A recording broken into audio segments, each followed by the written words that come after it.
பாரதிய ஜனதா கட்சி வந்து இந்தியாவிலேயே வந்து ஊழலை ஒழிக்க போகிறேன், நான் தான் ஊழலுக்கு வந்து எதிரான கட்சின்னு அவங்க வந்து தன்னை வந்து ஒரு யோகிய சீலன் மாதிரி பேசிக்கிறாங்க. இன்னைக்கு பாருங்க, பாஜகவுடைய மாநில மகளிர் அணி பொருளாளர் மாலினி ஜெயச்சந்திரன் அவங்க கருப்பு பணத்தில் வாங்கின சொத்தோடைய பத்திரங்க இது.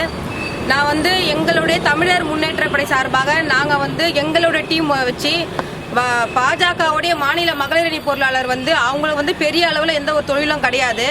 அவங்க குறுகிய காலத்தில் பாஜக கட்சியில் அந்த பொருளாளர்ன்ற பதவி வாங்கின 3 வருஷத்துல மட்டும் அண்ணாமலை தமிழ்நாட்டுக்கு மாநில தலைவராக ஆனதுக்கு அப்புறம் தான் இவங்க பிஜேபியில் வந்து பொருளாளராக பதவி வாங்குறாங்க.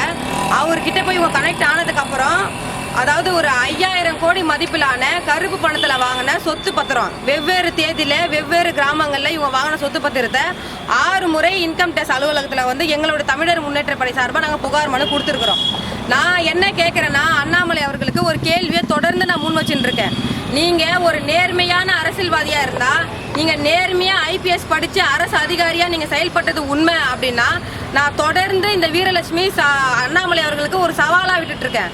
இந்த 3000 கோடி மதிப்பிலான கருப்பு பணத்தில் வாங்கின பாஜகவுடைய மாநில மகளிர் அணி பொருளாளர் மாலினி ஜெயச்சந்திரன் அவங்க பேர்லையும், அவங்க கணவர் ஜெயச்சந்திரன் பேர்லையும், அவங்களுடைய மகன் சித்தார்த் பேர்லையும், அவங்களுடைய மகள் சிந்துஜா பெயர்லையும், மாலினி ஜெயச்சந்திரனுடைய நெருங்கிய உறவினரான எம்ஜி பாஸ்கர் இவங்க 6 பேர் பெயரில் வந்து 5000 கோடி மதிப்பிலான கருப்பு பணத்தில் வாங்கின சொத்துக்களை வந்து நான் வந்து நாட்டு மக்களுக்கும் ஐடி அலுவலகத்தில் பத்திரத்தோட புகார் மனுவாக நான் கொடுத்துருக்குறேன். அண்ணாமலை அவர்கள்கிட்ட நீங்கள் என்கிட்ட வந்து விவாதிக்க தயாராக நான் கேட்டேன்.